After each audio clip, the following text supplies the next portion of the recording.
సరే, కల్నల్ పరమేశ్వర్ గారు, ఇందాక కల్నల్ రావు గారు చెప్పారు, అంటే ఈ హాజ్ యాంటిసిపేటెడ్, ఒక రకంగా ఒక ప్రమాదం అక్కడ కనిపిస్తోంది అనేది ఐడెంటిఫై చేశారు. రేపు పొద్దున ఈ స్ట్రైట్ ఆఫ్ హార్మూజ్ నేపథ్యంలో ఈ బ్రోకర్ పాకిస్తాన్ ఏమన్నా లిటిల్ బిట్ మైలేజ్ సాధించినా సరే దాన్ని అడ్వాంటేజ్ తీసుకొని మన మీద మన దేశంలో హింసాత్మక సంఘటనలకు, విధ్వంసక చర్యలకు పాల్పడే ప్రమాదం కనిపిస్తోంది అని చెప్పేసి ఒక హింట్ చేశారు. అది అంటే నేను I will dealing both of them అండి. అది జరగకపోయినా this is a constant policy for Pakistan. Bharat దూషణ, భారత్ లో టెర్రర్ యాక్టివిటీస్ చేయించకపోతే పాకిస్తాన్ కి వేరే పని లేదండి. అదే పేరు మీద టెర్రర్ ఇండస్ట్రీ మీద వాళ్ళు పైసలు తీసుకుంటారు యూఎస్ఏ దగ్గర నుంచి. బికాస్ ఇండియాని బిజీ పెట్టడం యూఎస్ఏ కూడా బెనిఫిషియల్. ఇండియా గ్రో అవ్వకూడదు అనేది ఒకటి యూఎస్ అండ్ యూరోపియన్ కంట్రీస్ చాలా ఉండేది వరకు. So now that India is getting closer to European Union and all, వాళ్ళు they are dealing. Because terror అనేది ఇప్పుడు యూరోప్ లో కూడా ఇప్పుడు క్లియర్ అండ్ ప్రెసెంట్ డేంజర్ అయిపోయింది, చాలా సీరియస్ డేంజర్ అయిపోయింది because of the Islamisation of the entire landscape. So and CIA deep state is involved. Modi గారి మీద జరిగిన అటెంప్ట్స్ బీహార్ లో జరిగింది, దాని తర్వాత యూనో సిఐఏ ఏజెంట్ పట్టుకోవడము, దాని తర్వాత ఈవెన్ గుజరాత్ లో రిఫైనరీ తెచ్చినప్పుడు కూడా ఒక చిన్న ఎక్స్ప్లోజన్ జరిగింది. That's a different topic. But then ఒక పెద్ద రిఫైనరీ జరిగినప్పుడు కూడా ఒక చిన్న ఇండస్ట్రియల్ ఎక్స్ప్లోజన్ అన్నారు. కానీ ఐఎమ్ నాట్ షూర్ ఎంతమందికి తెలుసు, కానీ lot of startling facts came out. Obviously public domain లో రావు, but it came out as a possible attempt on the prime minister. So multiple attempts చేశారు. అండ్ ఏం చేస్తున్నారు, అట్లాంటి ఫోర్సెస్ ని ఎంకరేజ్ చేయడానికి నిన్న మల్లికార్జున్ గారికి ఒక పార్టీ ప్రెసిడెంట్ వచ్చి ప్రైమ్ మినిస్టర్ ఒక టెర్రరిస్ట్ అన్న, మీరు క్రిటిసైజ్ చేయండి, పొలిటికల్ డెసిషన్స్ ని క్రిటిసైజ్ చేయండి, పాలసీస్ ని క్రిటిసైజ్ చేయండి, ఐడియాలజీని క్రిటిసైజ్ చేయండి. కానీ మీ దేశ ప్రైమ్ మినిస్టర్ ఆయన, నా ప్రైమ్ మినిస్టర్ నీ ప్రైమ్ మినిస్టర్ కాదు, దేశానికి ప్రైమ్ మినిస్టర్ ఆయన. మీకు నచ్చినా నచ్చకపోయినా కూడా నెహ్రూ గారు మన ప్రైమ్ మినిస్టర్ ఉన్నారు, తప్పదు, యాక్సెప్ట్ చేయాలి. లాల్ బహదూర్ శాస్త్రి గారు మన ప్రైమ్ మినిస్టర్ గా ఉన్నారు, యాక్సెప్ట్ చేయాలి. ఒక హెడ్ ఆఫ్ ద స్టేట్ ని పట్టుకుని మీరు ఈజ్ ఎ టెర్రరిస్ట్ అంటే ఏంటి?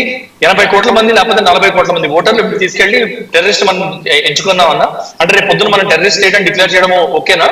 Because we're choosing terrorist as our chief of the country. ఎట్లా మాట్లాడుతున్నారు, ఎలాంటి ఫోర్సెస్ కి ఎంకరేజ్మెంట్ ఇస్తున్నారు అనేది క్లియర్ గా చూడాలండి. అంటే మేము as opposition president of the opposition party, prime opposition party in the country, మీరు అంత లూజ్ స్టేట్మెంట్స్ ఇస్తుంటే, మీరు గత 10-12 ఏళ్లలో మీరు మోదీ గారికి వాళ్ళు చేసిన పర్సనల్ ఇన్సల్ట్, వాళ్ళ మదర్ పోయినప్పుడు మీమ్స్ తయారు చేశారు వాళ్ళ ఆవిడ మీద. అంతకన్నా ఘోరమైన ఇది ఉండదు. తల్లి పోయినప్పుడు పట్ల మీద మీమ్స్ తయారు చేసి పబ్లిష్ చేయడము, ఇవన్నీ చేయడం అనేది దట్స్ చీప్ అండి. That is way below any level of dignity. And Indian culture, మన కల్చర్ అలాంటిది. మన శత్రువుల్ని కూడా మనము వాళ్ళకి ఆనర్ ఆఫ్ ఫ్యూనరల్ ఇచ్చే మనము కార్గిల్. ఇండియన్ ఆర్మ్ ఫోర్సెస్ వాళ్ళు పాకిస్తాన్ ఆర్మీ వాళ్ళు వాళ్ళ ఆర్మీ ఆఫీసర్స్ జవాన్లను తీసుకోవడానికి రిఫ్యూజ్ చేస్తే ఇస్లామిక్ రైట్స్ ప్రకారం వాళ్ళకి మేము ఫ్యూనరల్ ఇచ్చాము. అది మన కల్చర్. అలాంటి దానిలో మీరు ఒక ప్రైమ్ మినిస్టర్, దేశ ప్రైమ్ మినిస్టర్ యూనో డెమోక్రటిక్ గా ఎలక్ట్ అయ్యి వచ్చిన లీడర్ మీద, వాళ్ళ మదర్ మీద మీరు చేసిన memes how cheap are they? So ఇలాంటి కల్చర్ మీరు ఎంకరేజ్ చేస్తున్నారంటే ఎలాంటి ఫోర్సెస్ మీరు ఎంకరేజ్మెంట్ ఇస్తున్నారు? So what I'm trying to say is Pakistan exist. నేను మల్టిపుల్ టైమ్స్ చెప్పాను, జనరల్ జియావుల్ హక్ చేసినప్పటి నుంచి బ్లీడ్ ఇండియా బై 1000 cuts అన్న ఒక పాలసీ ఇప్పటికీ కూడా Pakistan is following that. Pakistan will not give it up, because లేకపోతే వాళ్ళ ఇంటర్నల్ ప్రాబ్లమ్స్ బయటకు వచ్చేస్తాయి. ఇండియా దూషణ అనేది ఒక మేజర్ పోలరైజర్ పాకిస్తాన్ ఇంటర్నల్ సొసైటీలో. మీరు ఇప్పుడు కూడా చూసారంటే మోడరేట్స్ లేరు పాకిస్తాన్ గ్రూప్ లో, పాకిస్తానీ సివిలైజేషన్ లో కూడా. సివిలైజేషన్ అంటే తప్పు, కానీ పాకిస్తానీ పాపులేషన్ లో ఈధర్ స్ట్రాంగ్లీ ప్రో ఇస్లామిస్ట్ ఉంటారు, లేకపోతే ఇండియన్ జ్యూస్ నేర్చుకోండి మనం అడుక్కు తిట్టడం అనేవాళ్ళు ఉంటారు. మోడరేట్స్ అనేవాళ్ళు చాలా తక్కువ మంది ఉన్నారు. ఆ తక్కువ మంది ఉండడం వల్ల బ్యాలెన్సింగ్ ఫోర్సెస్ లేకపోవడం వల్ల పాకిస్తాన్ సఫర్ అవుతుందండి. So that is what is beleaguering Pakistan. So ఈ హార్మోస్ ఉన్నా లేకపోయినా కూడా Pakistan will try. And that is why మనం 24 గంటలు అప్రమత్తంగా ఉండాల్సిన కండిషన్ ఇండియాలో. We are in a state of constant red alert అండి, whether we like it or not. Unfortunately మనం you don't choose your neighbours, కానీ మనం చేసిన హిస్టారిక్ మిస్టేక్ ఆఫ్ పాకిస్తాన్ ని క్రియేట్ చేయడము. దాని తర్వాత in spite of 95% Muslims voting for separate Pakistan, మనం 60% ముస్లిమ్సే వాళ్ళ అక్కడ క్లీన్ కట్ ఉండాలని అంబేద్కర్ గారు కూడా ఆయన బుక్ లో రాశారు. 45 to 49 మధ్యలో అంబేద్కర్ అని అందరూ మాట్లాడతారు. ఎలక్షన్ దాకా అంబేద్కర్ గారి మాట ఇంకా ఎక్కువైపోతుంది అన్ని పార్టీల దగ్గర నుంచి. అంబేద్కర్ గారు రాసిన బుక్ లో చాలా క్లియర్ గా డాక్యుమెంట్ చేశారు ఆయన. మీరు చేసిన ఆ ప్లెబిసైట్, ఆ పబ్లిక్ ఒపీనియన్ లో 95% of Muslims have voted for separate Pakistan. అలాంటప్పుడు మీరు మొత్తం ముస్లిమ్స్ అక్కడ పంపించాలి, లేకపోతే Muslims of the country will never accept as rightist or Hindu as their prime minister అని క్లియర్ గా అప్పుడు చెప్పారు. మీరు ఎగ్జాంపుల్ 10-12 ఇయర్స్ నుంచి చూస్తున్నారు. ఎంత చేసినా కూడా ప్రధాన మంత్రి ఆవాస్ యోజనలో మాక్సిమం బెనిఫిట్ పొందిన ఒక మొత్తం కాన్స్టిట్యుయెన్సీ యూపీలో, ఐఎమ్ ఫర్గెటింగ్ అది రాంపుర ఏదో కాన్స్టిట్యుయెన్సీలో 85% ఆఫ్ ముస్లిమ్స్ బెనిఫిట్ పొందారు. కానీ ఓటేసింది ఎవరికి? సమాజ్వాదీ పార్టీ ముస్లిం క్యాండిడేట్ చేశారు. బెనిఫిట్ తీసుకున్నది బీజేపీ ఇచ్చిన స్కీమ్ లో, ఓటేసింది సమాజ్వాదీ పార్టీ క్యాండిడేట్. ఆ పార్లమెంటరీ సీట్ బీజేపీ ఓడిపోయింది లాస్ట్ ఎలక్షన్ లో. సో దాన్ని అంటారు దూరస్థాయి. అంబేద్కర్ గారు ఎప్పుడు 45-47 ఆయన రాసిన 2 బుక్స్ రాశారు. ఆయన పేర్లు గుర్తొస్తే నేను మీకు చెప్తాను, లేకపోతే గూగుల్లో ఉంటుంది చూసుకోవచ్చు మీరు. ఆ బుక్ లో క్లియర్ గా అంబేద్కర్ గారు డాక్యుమెంట్ చేశారు, Muslims of India will never accept a pro Hindu leader as a prime minister of India. అది మీరు 2014 నుంచి 26 అంటే 70 ఏళ్ల తర్వాత మీకు అది కనిపిస్తుంది అంబేద్కర్ గారు రాసింది. అండ్ ఇవాళ అంబేద్కర్ అని అంటారు కాంగ్రెస్ వాళ్ళు. మరి మీరు అప్పుడు ఎందుకు చేయలేదు అది? సో ఆ హిస్టారిక్ మిస్టేక్స్ కి మనం వీఆర్ పేయింగ్ ద ప్రైజ్ అండి. అన్ఫార్చునేట్ గా దాన్ని ఏం చేయలేం. We can't undo it. ఇప్పుడు మనం ముస్లిమ్స్ వెళ్ళిపోమని చెప్పలేం, కానీ that is not the right way to look at it. But point ఏంటంటే ఇవన్నీ మనకి ఇంకా కొని తెచ్చుకున్న మన స్వయంకృతాపరాధాలు అండి. మనం మీరు నేను చేసింది కాదు, కానీ మన పూర్వజులు చేసింది. ఎవరైతేనేంటి, మన నెహ్రూ గారు అయితేనేంటి, గాంధీ గారు అయితేనే, కానీ గాంధీ గారిని అనడం అనేది ఒకటి దేవుడిని దూషించడం లాంటిది ఆల్మోస్ట్ ఇండియాలో. But I'm taking that risk. Unfortunately ఇది one of the historic mistakes made by Mohandas Karamchand Gandhi. So దానికి నేను I will not mince my words. ఆయన చేసిన మేజర్ తప్పుల్లో ఇది ఒకటి. పాకిస్తాన్ ఎంకరేజ్ చేయడము, ఫస్ట్ జిన్నాని ఖైదే ఆజం అని అడ్రస్ చేసి మాట్లాడింది Mohandas Karamchand Gandhi. Multiple letters రాశారు, మై డియర్ ఖైదే ఆజం అని. అక్కడి నుంచి ఆయన ఖైదే ఆజం అయ్యారు. ఎందుకంత రెస్పెక్ట్ ఇవ్వాలి జిన్నా లాంటి వానికి? సో అండ్ దెన్ దాని తర్వాత కూడా రైట్స్ జరిగిన 47 నుంచి జరిగిన రైట్స్, హిందువుల్ని నియోగాలి దాని గురించి you can have a separate debate on it. I bring to those historic facts and they are all documented by whom? Congress నుంచి బుక్స్ రాసిన వాళ్ళు. మౌలానా అబుల్ కలాం ఆజాద్ రాసిన బుక్ లో డాక్యుమెంట్ అయిన ఫ్యాక్ట్స్ ఇవన్నీ. Maulana Abul Kalam Azad was the first education minister for India in independent India under Nehru. So ఎవరో BJP వాళ్ళు రాసింది, రైట్ వింగ్ వాళ్ళు రాసిన బుక్స్ కాదు అవన్నీ. ఆ బుక్స్ చదివితే మీకు ఫ్యాక్ట్స్ తెలుస్తాయి.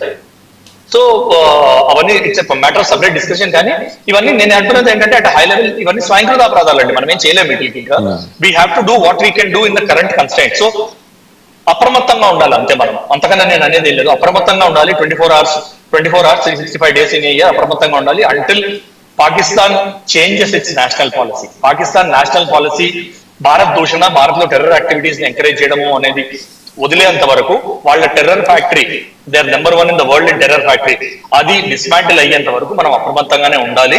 మనము ఈ సింధు జలాల ట్రీటీ రివోక్ చేయడం అనేది we're late by about 30, 40, 50 years. But we should not rethink on it until Pakistan rethinks on its national policies. And that way I am very clear. So we can dealing Hormuz and all. Pakistan will still try and we should be careful. Right. మీరు అన్నదాంతో ఒక్క చిన్న submission and సవరణ కూడా sir. దేశాలకు జాతీయ విధానాలు ఉంటాయి. అది జస్ట్ ఒక ఉగ్రవాద విశ్వవిద్యాలయం, అది టెర్రర్ యూనివర్సిటీ. వాళ్ళకేం పాలసీలు ఉండవు. వాళ్ళు ఏంటంటే పక్క వాళ్ళని చంపుకుంటూ పోవటం. అందువల్ల దాన్ని మనం దేశంగానే కన్సిడర్ చేయనప్పుడు వాళ్ళకు పాలసీ ఉంటుందని అనుకోవటంలో కూడా అర్థం లేదు. అండ్ కర్నల్ రావు గారు అల్ జజీరా ఒక వారం రోజుల క్రితం ఒక స్టోరీ క్యారీ అవుట్ చేసిందండి. అంటే ఎలాంటి విషం కక్కుతుంది, ప్రత్యేకించి West Bengal, Al Jazeera and both BBC also West Bengal మీద ఫోకస్ పెట్టి వాళ్ళు రాసుకుంటూ వస్తుంది అంటే 9 మిలియన్ల మంది వాళ్ళు ఓటు హక్కు కోల్పోతున్నారు. స్పెసిఫిక్ కేసెస్ని అలా తెర మీదకి తీసుకొచ్చి ఆ నెరేటివ్ బిల్డింగ్ అనేది, అంటే ఎంత బలమైన నెరేటివ్ బిల్డింగ్ మనకి అవతల నుంచి నడుస్తుంది, భారత సరిహద్దుల అవతల నుంచి. అల్ జజీరా వెనకాల టెర్రరిస్ట్ ముఠాలు ఉన్నాయనేది అందరికీ తెలిసిన విషయమే. ఖతార్ నుంచి వచ్చే ఫండ్స్ తోటి ఇది ఆపరేట్ అవుతుంటుంది ఆ సంస్థ, మీడియా సంస్థ. దాంట్లో అందరూ మన మహానుభావులు కూడా చాలామంది ఉన్నారు. రాసింది కూడా మన మహానుభావురాల కింద లెక్క పెట్టాలి. ఆ స్టోరీ రాసింది కూడా. విపరీతమైన ముస్లిం విద్వేషంతో ఎన్నికలు జరగబోతున్నాయి. 9 మిలియన్ల ఓట్లు తీసేస్తే అందులో 7.5 మిలియన్ల మందికి పైగా ముస్లిమ్సే ఉన్నారని చెప్పేసి, అంటే ఎంత పాటి వెనం అట్లా కక్కుతూ ఆ స్టోరీస్లో వచ్చారు. బీబీసీ కూడా గంట క్రితం బీబీసీ పోస్ట్ చేసిన దాంట్లో కూడా ఇది ముస్లిమ్స్ వర్సెస్ హిందూస్ అన్న పద్ధతిలో వాళ్ళు రాసుకుంటూ వచ్చారు. అంటే వాళ్ళు అల్ జజీరా అంతగా మరి మెడలో ఎముకలు వేసుకొని రాయలేదు, కానీ కొంత రిఫైన్డ్గా రాశారు. బట్ ఇదేంటంటే ఒక విభజన దిశగా జరగబోయే ఎన్నికలని మీరు ఎలా చూస్తున్నారు ఈ కథనాలని, వాళ్ళ వ్యవహారాలని, వాళ్ళ తీరుని? ఎగ్జాక్ట్లీ మన ఇండియా మీద ఈ ఫారిన్ మీడియాకి కొన్ని ఫస్ట్ ఐడియాలజికల్ బాండ్స్ ఉన్నాయి. అంటే ఏంటంటే ఆ బాండ్స్ ఏంటంటే ఇండియాని ఎప్పుడు తప్పు రూపంగా హిందూ ముస్లిం రూపంలోనే చూడటం మొదలుపెట్టారు బ్రిటిష్ వాళ్ళు 1857 నుంచి. 1857 ముందున ఈ రూపంలో చూడలేదు, కానీ దాని తర్వాత ఇంక ఇదే పని ఉన్నారు. సో ఆ విధంగా బీబీసీని ఏం తప్పట్లేదు. ఎందుకంటే బీబీసీ అన్నది ఏంటంటే అల్టిమేట్లీ బ్రిటిష్ థింకింగ్ ని అదే పైకి తీసుకుంది. సో ఇప్పుడు 4 రాష్ట్రాల్లో ఎన్నికలు జరుగుతుంటే కేరళని వదిలేసింది, తమిళనాడుని వదిలేసింది, ఇటు వెస్ట్ బెంగాల్ని తీసుకొచ్చింది. ఎందుకంటే రిలీజియస్ అన్నది ఫోకస్. అందులో రెజిమ్ చేంజ్ అవుతుందని చెప్పి జనరల్ గా చాలా సంవత్సరాల నుంచి మనం అనుకుంటున్నాం. ఎందుకంటే ఓటింగ్ పర్సంటేజెస్ మిగతా స్టడీస్ వదిలేయండి, ఓటింగ్ పర్సంటేజెస్ చాలా దగ్గరలోనే ఉన్నాయి. కొంచెం షిఫ్ట్ అయితే మాత్రం రెజ్యూమ్ చేసే అవకాశాలు చాలా బయటకు కనిపిస్తుంది. దాంతో ఏంటంటే ఈ మనకు నిర్దేశించిన కొన్ని పాలసీస్, నేషనల్ పాపులేషన్ రిజిస్టర్ ఒకటి, CAA ఒకటి, ఇది మాక్సిమం ఇంపాక్ట్ అస్సాము, వెస్ట్ బెంగాల్లో ఉంటుంది. సో ఇప్పుడు కొత్త రెజ్యూమ్ మారితే ఇప్పుడు వరకు జరుగుతున్న ఈ మీడియా యాక్షన్స్ ఏవైతే ఉన్నాయో, ఆల్ జజీరా కానివ్వండి, బీబీసీ కానివ్వండి, ఇది ఇంకా విపరీతంగా పెరిగిపోతుంది. ఈ నేషనల్ పాపులేషన్ రిజిస్టర్ లో ఎన్ని పేరు లేకపోతే ఇలా చేశారు, ఇలా చేశారు. ఇప్పుడు అంతకుముందు 9 మిలియన్ ఓటర్స్ ని తీస్తారు, ఇప్పుడు ఇంతమంది సిటిజన్స్ ని తీస్తారు అని చెప్పి ఇలాంటివి ఏదో చేస్తూనే ఉంటారు. మన ఇండియాలో కూడా చాలా మంది జర్నలిస్టులు కానివ్వండి, ఎంపీస్ కానివ్వండి, unfortunately some of them are working MNCs లోను వీటిలోనూ పనిచేసి వచ్చి దుబాయ్లో తన మొత్తం పాస్వర్డ్ అన్ని ఇచ్చేసి అక్కడి నుంచి ఆపరేట్ చేస్తారు. అంటే ఏంటంటే అది కూడా అవుట్ సోర్సింగ్ చేస్తారు, అంతవరకు వెళ్ళే మన మనుషులు ఉన్నారు. అన్ఫార్చునేట్లీ ఇది జరుగుతుంది. మనం ఊహించి ముందర నుంచి జాగ్రత్తలు తీసుకోవాలి. ఆ జాగ్రత్తలు ఏంటంటే ఇప్పుడు మీరు వెస్ట్ బెంగాల్లో 2 లైన్లు తీస్తారు. ఒకటి కలకత్తా నుంచి అసన్సోల్ ప్లేట్, ఏదైతే ఇండస్ట్రియల్ ఏరియా ఉందో అందులో ప్రాబ్లమ్స్ తక్కువ వస్తాయి. కానీ ఏదైతే ఈ నార్థన్ బెల్ట్ ఉందో, నార్థన్ రైల్వే బెల్ట్ చూసుకుంటే కలకత్తా నుంచి మీకు సిలిగురి కారిడార్ వరకు, ఇటు Malda, north south Parganas, Malda, Musheerabad, south and north Dinajpur, ఈ డిస్ట్రిక్ట్స్ ఏవైతే ఉన్నాయో మోస్ట్ అండర్ డెవలప్డ్.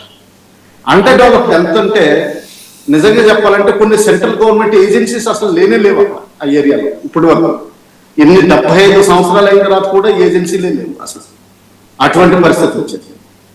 తర్వాత ఇంకోటి ఏంటంటే అక్కడ ఓపెన్ గా నడుస్తున్నాయి. ఏదో నేను తాజ్మహల్ కడతాను, లేకపోతే ఇంకోటి బాబ్రీ మసీద్ కడతాను, ఇటువంటివి కూడా జరుగుతున్నాయి. ఇవన్నీ అంటే అంత ఎంత ఇది ఏందో చూడాలి. తర్వాత ఈ బెల్ట్ ని ఇంప్రూవ్ చేస్తే చాలు. ఈ కలకత్తా టు నార్త్ వెళ్తే ఈ యాక్సెస్ ఏదైతే ఉందో ఈ ఏరియాని ఇండస్ట్రియలైజ్ చేస్తే చాలు, చాలా బెంగాల్లో చాలా తీవ్రంగా తేడాలు వస్తాయి, డెవలప్మెంట్ వస్తుంది. తర్వాత లోకల్ ఎంప్లాయ్మెంట్ వస్తుంది. మూడోది మన ఇండియాలో ఎస్పెషల్లీ డెమోక్రసీలో ప్రపంచంలో అన్ని చోట్ల ఫ్రీబీస్, తర్వాత ఏంటంటే ఇవన్నీ అలవాటు పడ్డారు. మనమే కాదు, అమెరికాలో కూడా మన కాలిఫోర్నియాలో 300 బిలియన్ అది మెడికల్ రీఎంబర్స్మెంట్ క్లెయిమ్స్ దొరుకుతుంది. అవన్నీ క్యాన్సిల్ చేయడం జరిగింది. అన్ని చోట్ల జరుగుతుంది. అయితే మన వెస్ట్ బెంగాల్ మాత్రం అన్నిటికీ మించిపోయింది.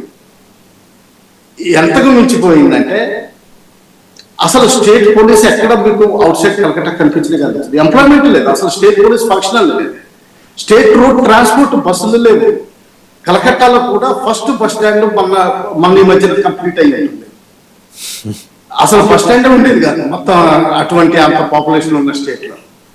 అటువంటి ఏరియాస్ ని మామూలుగా చాలా వరకు డెవలప్ చేయాల్సిన అవసరం ఉంది. There is no doubt.